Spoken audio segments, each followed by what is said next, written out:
What's going on, guys? Big Mike, D717 Outlaw. We are back. Beautiful morning here in central Pennsylvania.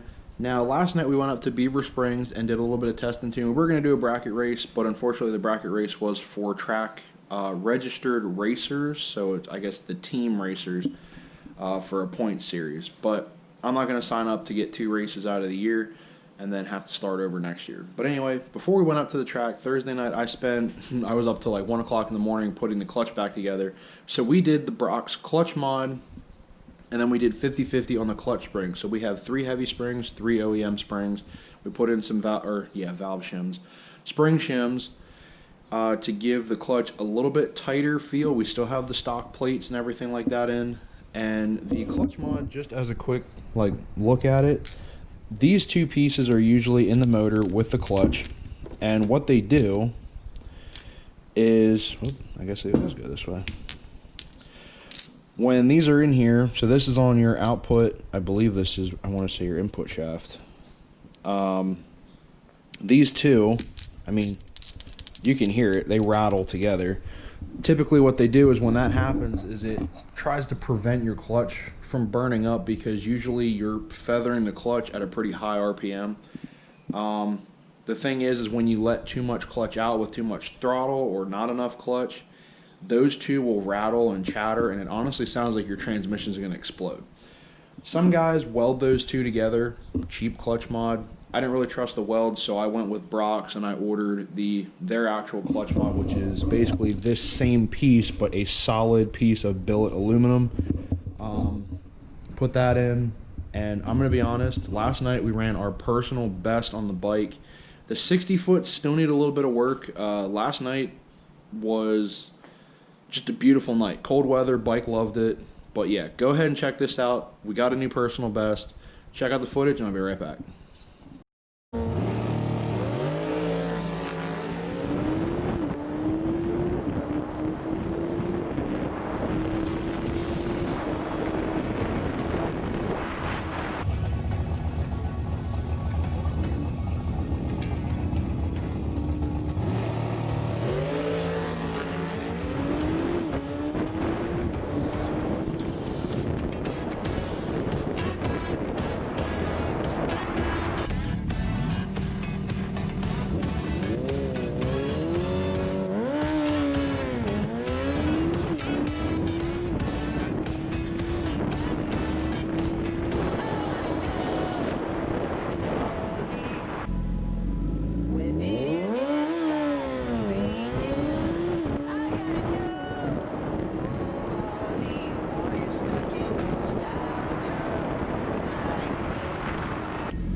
Alright guys, we had a great night up the track last night. We finally broke into the 9.7 range with a 9.78 at 139.